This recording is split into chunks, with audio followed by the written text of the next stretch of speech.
What is that thing you're doing? It's technical. It's when we're a little tired. Something is different. Good friend. Anything different is good. Go ahead. Your bus is leaving. Backhouse man. I'm a scientist. What's always a question of good? You only think about the bad. I just have a feeling that something is wrong.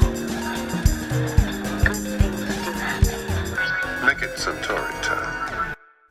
Hello and welcome to Groundhog Jungle. This is episode 3, and today we are going to be focusing on the third Bill Murray film, which is the Rutles. Or the Rutles, possibly. It's R-U-T-L-E-S. I don't know. I'd say Rutles.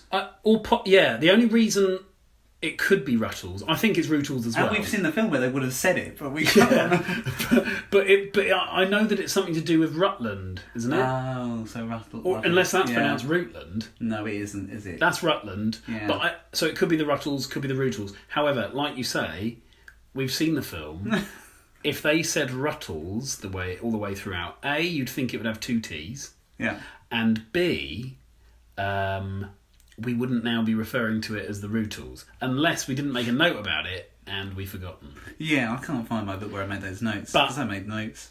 That's fine. I mean, in case to save any confusion, we're going to now, as of now, refer to it as the Rutles. Okay, it's also subtitled All You Need Is Cash, because you see it's a spoof of the Beatles. Which is ironic. And Yeah. sorry, No. I interrupted you then, but the reason I'm going to say it's ironic is, and I'm going to be honest here, my knowledge of the Beatles it far outweighs my knowledge of the film The Rutles, which, although I've sat and seen, very little of it has stuck in my head.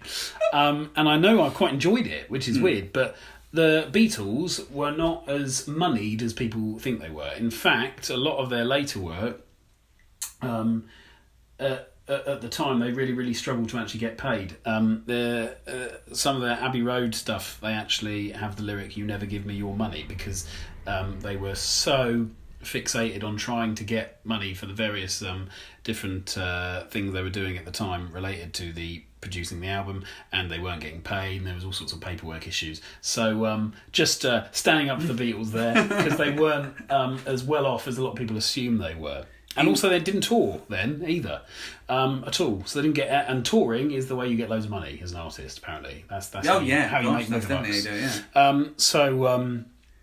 Yeah. Whereas So in just standing up contrast- for the Fab Four there. Whereas in contrast, this was made by a lot of the Monty Python team, Eric Idle, Michael Palin. I Yes. can't remember if Terry Jones is in it. I know George Harrison, who obviously provided the money for... In a weird wig. He's in it. He's in it in a weird wig, and he was friends of theirs, wasn't he? And he provided the money for Life of Brian, which I think is possibly after this. I can't remember, but he's a big financier of theirs. Hard to say. He is. And he also had his own production company at the time as well. So at the time, the Beatles definitely were big and had been and gone, but they were still massive. And Eric Idle and his friends were definitely doing better finance-wise than... Well, look at all the cameos they got. We'll go through them in a minute. But so they didn't... it's ironic in lots of ways. They didn't need cash. No one needed cash. Everyone had cash at this point. But it's a fun pun that we've now examined for 3 minutes.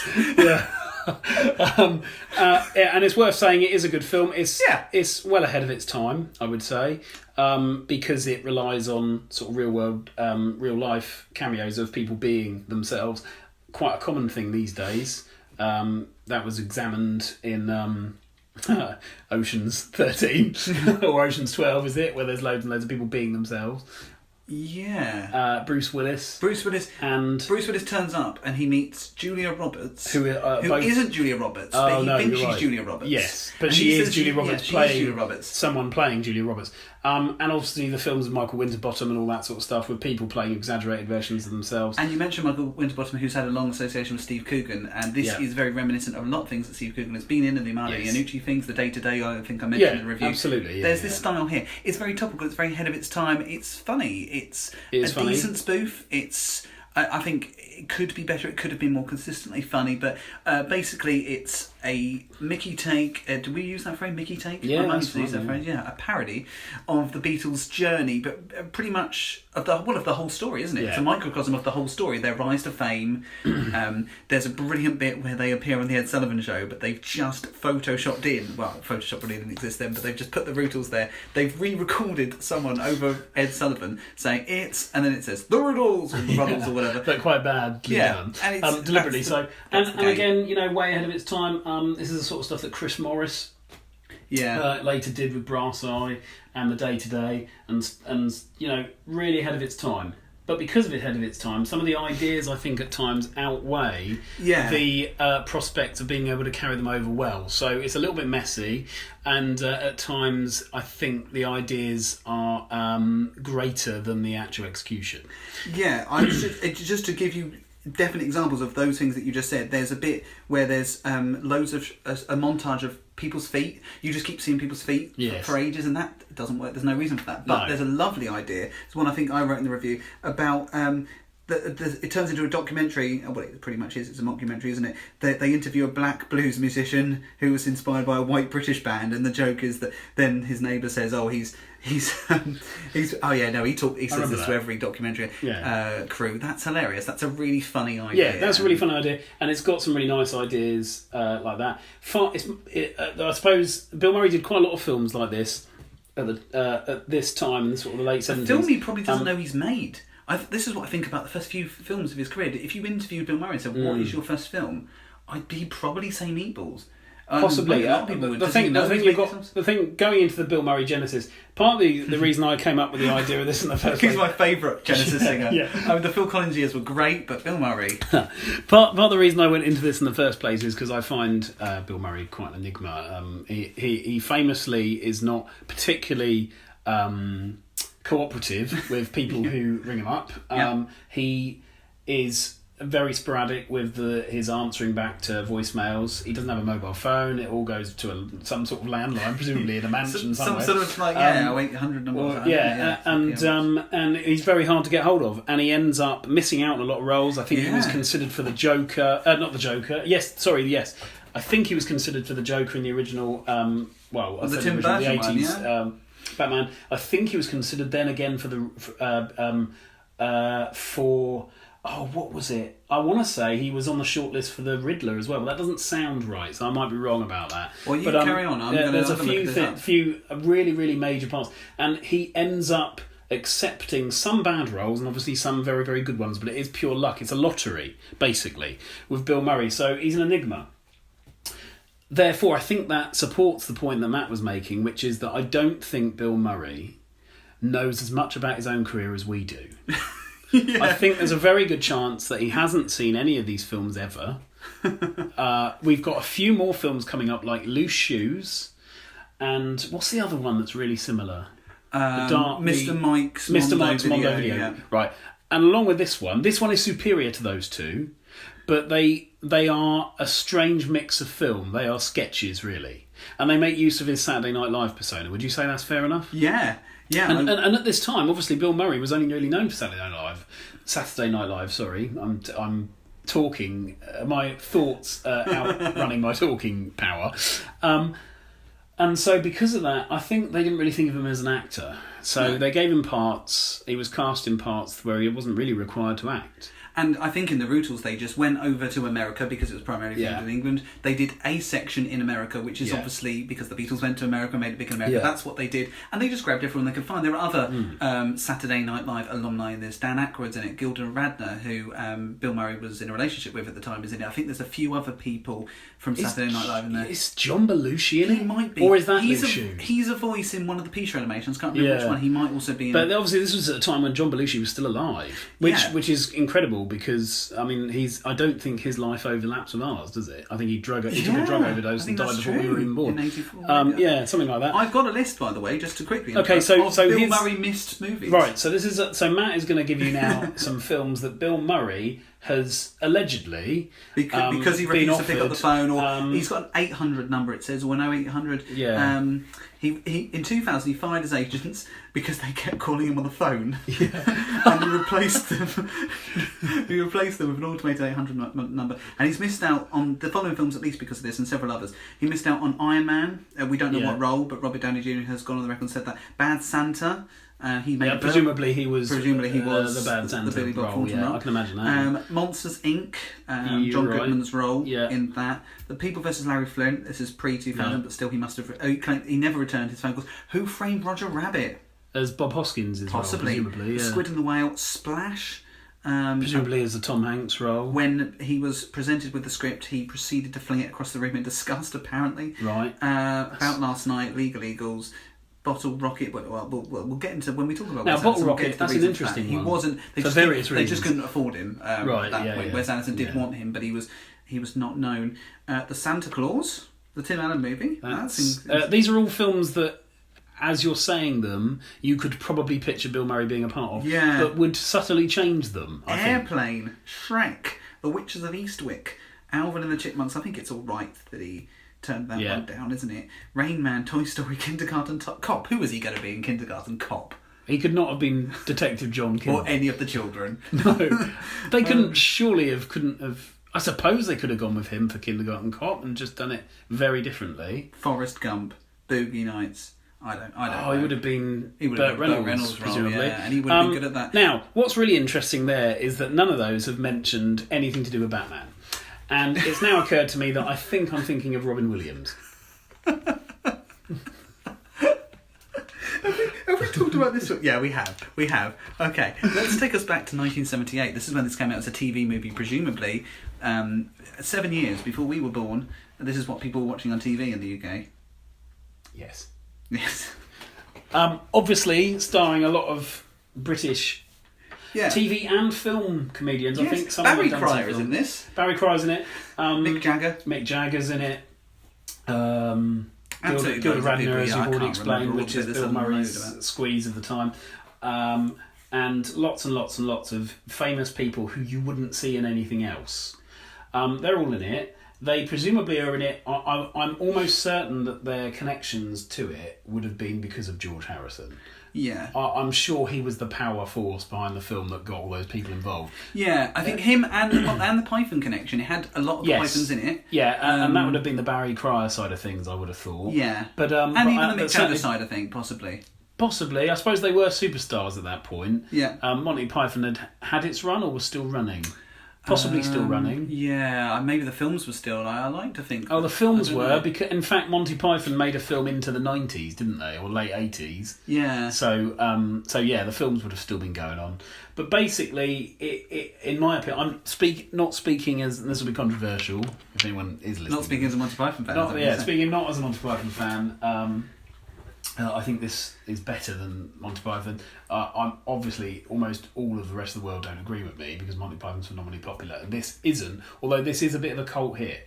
People like this film. It doesn't rip the piss out of the Beatles. It's affectionate. No, it's very affectionate. And the songs are almost identical, but just change it in a note or so to get away with it. And it's lovingly produced. It's well produced. It could have done with some editing, I suppose. There is the aforementioned foot sequence which doesn't really work. It could have done with some editing, but basically it's a solid piece of work and it's a good spoof. It sort of has stood the test of time, but the problem is that a lot of people since then have done very similar stuff and obviously done it better. Yeah. So because they had, I suppose, this as a basis. I'm sure it was done before this as well, but this is certainly the earliest example of this sort of mockumentary film I can think of.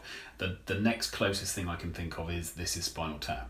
Right, yeah, and you couldn't have launched into this like Christopher Guest. I don't know what he did before that, but he just came out of nowhere. But that was later than this, though. Yeah. I'd say, I think, anyway. But this owes a huge debt to Monty Python, and it couldn't have been made without that, I don't think, as well, without that grounding. So you could have slightly derivative of that. Yeah, but it's probably a little less polarising than Monty Python. I think it's probably less controversial, wouldn't you say? Yeah. I don't remember too much controversial in it.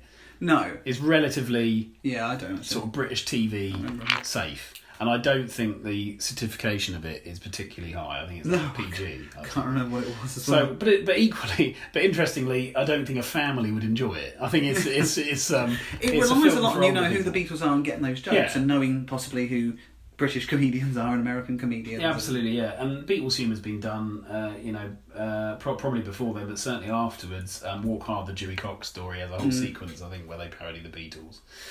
And they're ripe for parody. When you've got four, brilliant musicians, they're bound to have. I'm always amazed that John Lennon doesn't get more parodied. Yeah, this isn't the first actually sort of Beatles sort of crossover. I think there are other Beatles connections to Bill Murray in further films, and obviously there's sort of the Jungle Book, or the Jungle. Like I know there's that connection in Jungle Book, isn't there? In the original I one, suppose there is. not Yeah. in the new one that he's No. in, but in the original one.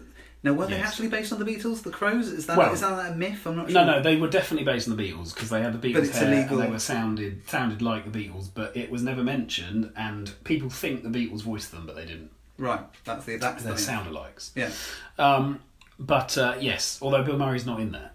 No, but he's in the other Remake, yeah, I doesn't think include in saying that. there's lots of Beatles, I'll need to evidence that. I'll need to Yeah, look I at can't think Wikipedia. what you possibly are talking I about. thought he sung a Beatles song in a... Well, he sings a lot. He does.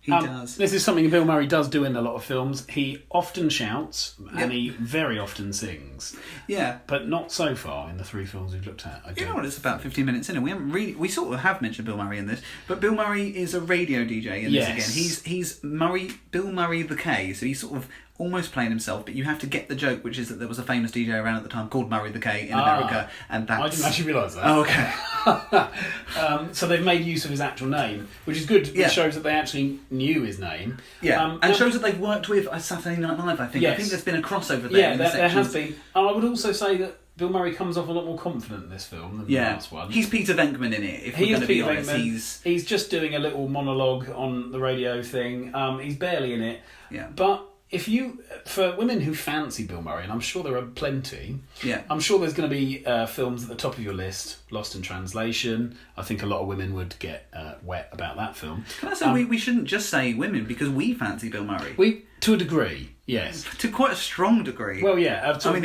if you read your crush. Rushmore review, if you read my Yeah. review of The Monuments Men, Yeah. there is... Oh, yeah.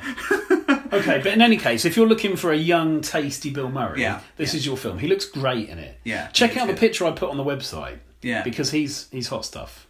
Yeah, it is. Probably Matt's him. now going to. Oh, yeah, look at that. I mean, that is... Look at him with his headphones around. Yeah, he doesn't... He doesn't even really look like Bill Murray. Is he wearing a wig? I think it's it's probably like a Murray the K Let me wig. have a It's look. probably a... I don't know what Murray the K looked I like. think he's wearing a wig. He's really clean shaven. He looks tanned, and he's wearing a t-shirt that I would like. He looks very 70s as well. So this is a cool young Bill Murray. Bill Murray's roughly a little bit younger than my dad. So this is, what year was this? 1970. 1978. Sorry, I put you on the spot there. He'd have been about 28 then. So yeah, you're looking at hot. When you listen back Bill to Murray. this, and you've just done another example of it, you say you only fancy him to a degree, but a lot of the adjectives you used were the adjectives that you would use if you were writing a Booker Prize-winning novel, a coming-of-age novel about a boy who falls in love with a girl he sees in a swimming pool. And he has all these feelings about her. They were cool, there was tanned, her tanned live body, these things. I didn't say live. Yes, no, that was the one word you didn't use. I don't think you could ever describe Bill Murray as live. I don't know. What about in this? He uses his limbs a lot in those early films. Yeah, but Because he's a physical actor. who doesn't use their limbs? The only person I The don't. guy in the Diamond Bell and the Butterfly. Oh, yeah.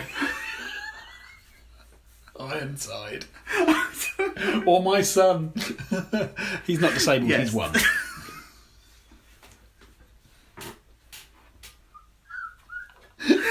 So, Do you think you've ever mentioned the Diamond Bell and the Butterfly in the same sort of 45-second segment? you went really posh then. Did I? I'll I play it am- back to you in a minute. Do you think you've ever mentioned the diving bell and the butterfly? I'm really sweaty.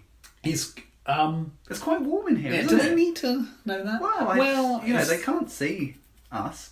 And, I mean, I'm not... do I look sweaty? No. No. Do I? No, but Good. this top is sticking to me. Anyway, I like the those fact you wear that top. So Matt's wearing a 7-Up top Yeah. that I bought him for his birthday, I think. and no years ago. trousers. Yeah. I'm staring at his penis. And we've done it again. You've done that. You keep Yeah. doing it. It's you. Okay, but I might forget one time, and then it would ruin the system. Oh, so now you're going to do it. Well, 100%. you've got to remind me. Yeah. Gonna remind you to mention my penis. I think our professional veneer has slipped. No, never. We're talking about the Rutles, All You Need Is Cash, and it's a very good film. You would enjoy it. I think it's not the best film in the world. It's great though. We had a laugh. It's the best film we'd watched at that point. Up into that, absolutely, and we did laugh. Check out the review for more details. What are the numbers? The numbers are now. Can you remember the numbers? Actually, Definitely not. No. Okay. Can you? Yeah. Well, I'm looking at no, so I couldn't off the top of my head. 7.5. You gave it out of 10. Oh, we erased any kind of. This is interesting. So I decided to go for a decimal. I think it would probably be prudent to explain the fact that we are allowed to go for one decimal place in half whole number intervals. I think so. One of us did 7.25. 7.5, i.e. 8.59, etc. Yeah. Is that right? Yeah. Or is that right? Or are we allowed to go quarters? I think once I went for a quarter and you told me off. I think once I said that and you just went, no, we're not having that. We might be allowed to go for quarters. I've got a feeling we are allowed to go for quarters. We'll find out, won't we? It's gonna Because be fun, sometimes when we do the average, it comes out at a quarter. Sometimes it comes out at an eighth. So there's some really weird scores. Anyway, I gave it 7.5 out of 10. Right, and I gave it 8 out of 10, which takes it to 7.75. Yeah, which is only 7 3/4 out of 10. Now that's a pretty good score. It's good, yeah. You'll notice that me and Matt, I would say, correct me if I'm wrong, but are relatively generous scorers. I think. Yeah. I think we're fair. We're extremes, aren't we? Yeah. Is Well, this we've really never given a 6 zero. points better than Have we ever Jungle given a Burger? No. We won't yeah. spoil it and say what the Not lowest yet. score we have given it is. But or have we? No, we did. I think we spoil did. that. spoil Yeah. that. Well, I don't think that's right. Anyway, We'll I think find we might out. have gone lower than that. I think we equalled it at least. Yeah. So Anyway, this is our first difference. This is the first time we differed. Yeah. So the last two films we what did agreed you on give the it? marks. 7 I gave it 8 out of 10. So you preferred it to me. Yeah. Oh, slightly. As in, by that I mean I don't mean you preferred the film to me. I mean, prefer nothing. Comparing me to you, Yeah. you slightly preferred the film. And generally, if there's some sort of Probably, statistical trend, you probably go a bit higher than me generally. However, sometimes I go higher than you. There's not many times we massively disagree. No. But that's because there's very rare times. I think there's a level of enjoying the film because we're with each other. Yeah. Which is sweet, isn't It's it? lovely. Yeah. I think that's probably ground to a halt, isn't it? No, it hasn't ground to a halt. Okay. No, No, well, it probably should soon. yeah, it's time. It's time. For the white So, any fun? rabbit's funeral procession. That's an in-joke everyone's going to get, Yeah. isn't it? Look, it's the first Bill Murray solo screen time we get. I've Yes, taken a it note of is. that. That's a good fact. So it's the first film we have seen, and it's only the third film in which you see just him in shot, and which he's recorded all the scenes together. I guess he's only got 2 really, and one of them's Yeah. audio. And so it's historical in that. After this, we see a return to sort of slightly dodgy films for a little bit, and Yeah. sort of those So, cameos. Remind me, Matt, what's the next film on our list? Oh, I knew you'd ask that, and I don't actually know. Can you Okay. talk about something like? Yeah, so That's not my I password. am very happy to announce the fact that the fourth film on our list Is and the next film is Meatballs. Meatballs. So Which is his big break, yeah, really. so obviously the next film is Meatballs. That is the film that people know as being his initial breakout film. But as we have proved, that is bullshit. We will see you next time. Bye.